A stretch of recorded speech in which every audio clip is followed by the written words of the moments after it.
Yebo mkhulu. Oh, uyangifonela sir. Hayi mzansi. Ngimfonele mina.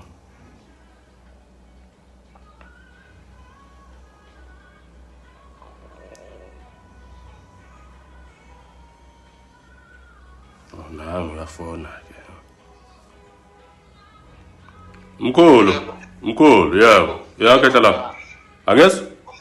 Unjani la ukhona? Angikuzwa mkhulu. Sacela ukubuza ukuthi le mali le uyifake ku ala kaspa ikhishwa nje le mali. Ikhishwa ku-ATM nje. ATM nguphi njengoba ngila-Standard Bank ngithi ngiyayizama ukuyilokho nje ayivumi. Hayi ke mhlawumbe inamba eyibhedile mkhulu. Ungichazele kahle usenakhona ukuthi ka Shoprite ufake imalini kambe? eShoprite ungifakele awuthi ngibheke la. Naso eShoprite uyikhiphile yona. Ufake imalini khona? Oh, yase Shoprite u450. 450 wase Shoprite. Yebo. Njengoba manje ngila edolobheni bendithi ngisacela ukuthi ngidlule khona la kumkhulu wami ngithengeze nje edingakala mase ngaqala umsebenzi njengoba manje ngimela ngisengiyalokhunja la e-10 akuvumi lutho. eShoprite nakhona ayiphume. Hayi andikoyi khona ngaphakathi. Ngiyanya. Hayi ngeke awuthi man awuthi Andisacela ungibizele inamba lezi lokho njani. Saka M10 kaza zakaspa. Ungangibizela zona manje. Sambe ukuthi khona la udideka khona. Zithi 306. Wena 306 yebo. 754. Yebo mkhulu wami. 2211. Yebo kunjalo. Zinjalo ngisacela umfonele lo muntu lo okufakele le mali umbuzo ukuthi ikhishwa ke le mali. Hayi ngeke mhlawumbe uye lona akenza imistake. Awubungunakhuzela le yase Shoprite ke mkhulu. Ngiyabonga. Awuthi ngishone khona manje ngizobuyela kuwena ngoba. Angesi? Ngiyangena ngaphakathi sayibheka le mali kuya Shoprite mase ndiyabuyela kuwena ngoba. Alright ke awucheck ke mkhulu. Ndizobuya ndikufonela. Okay. Amen. Yabona ke fike wabhamba ke right. Saye Shoprite uzofika futhi nakhona ifike ekhali. Ngimlinde futhi ebuyele kumina.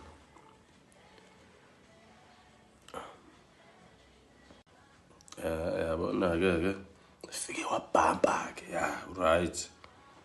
Saye Shoprite uzofika futhi nakhona ifike ekhali.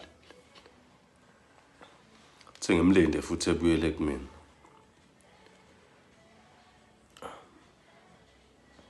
Nangu uyafona lo muntu lo. Yebo mkhulu, Ngese mani ngiphandle la. Hello. Ngese bengisaphumile. Ndiyakuva ngoku. Ngiyakuzwa ke mkhulu. Awunitshele ukuthi kwenzakalani ngala njengoba imali yakho ayiphumi le mali. Ayiphumi futhi.